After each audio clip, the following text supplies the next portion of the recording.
कर्ज में डूबा पाकिस्तान और फिर IMF ने खोल दी तिजोरी। 1.2 अरब डॉलर की नई मदद। सवाल यही है, क्या इससे पाकिस्तान की हालत सुधरेगी या कर्ज का जाल और गहरा होगा?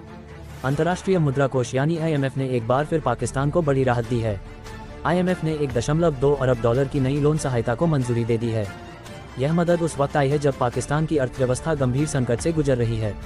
महंगाई रिकॉर्ड स्तर पर, विदेशी मुद्रा भंडार बेहद कम और आम जनता पर आर्थिक बोझ लगातार बढ़ता जा रहा है।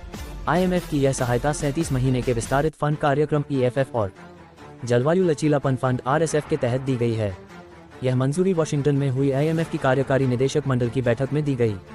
IMF का कहना है कि विनाशकारी बाढ़ और वैश्विक आर्थिक दबावों के बावजूद पाकिस्तान ने आर्थिक स्थिरता बनाए रखने की कोशिश की है। इसी आधार पर लोन की अगली किस्त को हरी झंडी मिली। लेकिन कहानी का दूसरा पक्ष भी उतना ही गंभीर है। पाकिस्तान पर IMF का कर्ज अब लगातार बढ़ता जा रहा है। विशेषज्ञों का मानना है कि हर नई किस्त के साथ बिजली, पेट्रोल और टैक्स महंगे होने की शर्तें भी जुड़ती हैं। IMF की शर्तों के तहत सब्सिडी में कटौती, टैक्स बढ़ोतरी, सरकारी खर्चों पर लगाम जैसे फैसले आम जनता के लिए मुश्किलें और बढ़ा सकते हैं। राजनीतिक जानकारों का कहना है कि पाकिस्तान सरकार के पास फिलहाल कोई दूसरा विकल्प नहीं था। देश को डिफॉल्ट से बचाने के लिए IMF की मदद जरूरी हो गई थी।